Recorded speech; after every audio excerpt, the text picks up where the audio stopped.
Жаңадан үйленген жұбайлар өзара шешімге келіпті.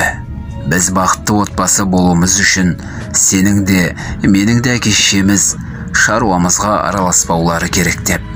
Үйге келсе, әке-шешелерімізді кіргізбейміз деп шешімге келеді.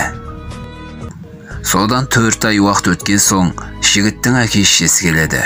Есікті ашпаған соң әке-шешесі күте-күте шаршап кетіп қалады.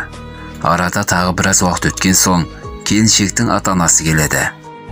Есікті ұзақ уақыт тақылдатқан соң ешкім ашпағаннан кейін оларда қайтып бара жатқан кезде келіншек еңкілдеп жылап барып есікті ашады. Жігіт үндемейді. Арадан біраз уақыт өткен соң жас жұбайлар екі ұлды болады. Артынан қызды болған кезде жігіт қызына арнап ұлан-асыр той береді.